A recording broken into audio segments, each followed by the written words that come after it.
دنیا میں باتیں بہت ہیں، لوگ بھی بہت ہیں۔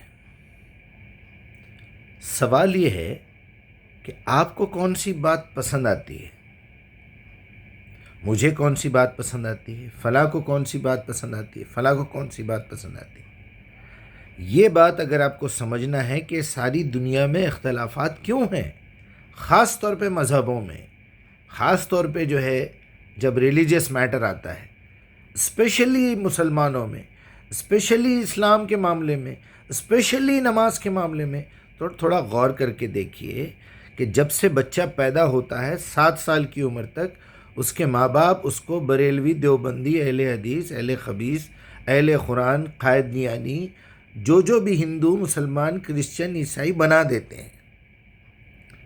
ہر انسان کو 7 سال کی عمر کے بعد یہ سوچنا چاہیے کہ میرے بڑوں نے جو کچھ بھی مجھے سکھایا کیا وہ صحیح تھا؟ آج مجھے وہی بات پسند آ رہی ہے جو مجھے بچپن میں اچھا لگا، جو بچپن میں میرے دماغ میں بٹھا دی گئی، باقی ساری دنیا غلط۔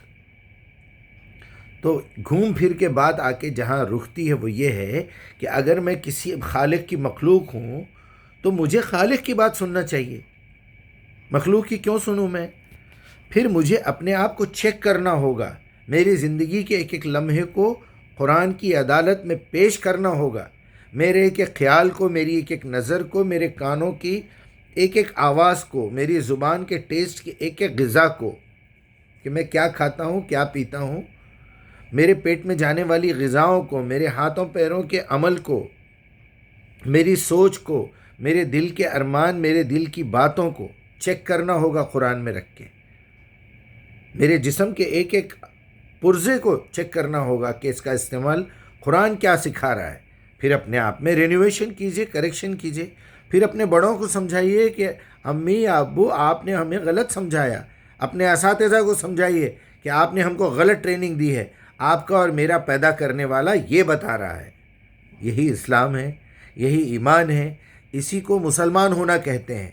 باقی اگر آپ سمجھ رہے ہیں کہ آپ جو بھی ہے، آپ دیوبندی ہے، آپ اہل حدیث ہے، آپ بریلوی ہے، آپ شیعہ ہے، آپ قادیانی ہے، آپ کچھ بھی ہے، عیسائی ہے، یہودی ہے، فلاں ہے، امک ہے، ڈمک ہے، آپ بنا ٹیسٹ کرے کہ اللہ کے پاس جائیں گے، صحیح بھی نکلیں گے تو غلط رہیں گے۔ یاد رکھیے بات، اللہ محفوظ رکھے۔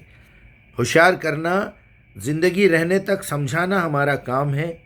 جس نے یہ کام کیا ہے اس کو پتہ چل جائے گا کہ ابلیس نے کہاں کہاں پر ہمارے اعمال میں ڈنڈی ماری ہے اور کہاں ہمیں بہکایا ہے۔ ایسا دنیا میں کوئی بھی آدمی نہیں ہے جو اللہ کی ہدایت کے بغیر صحیح چل سکے۔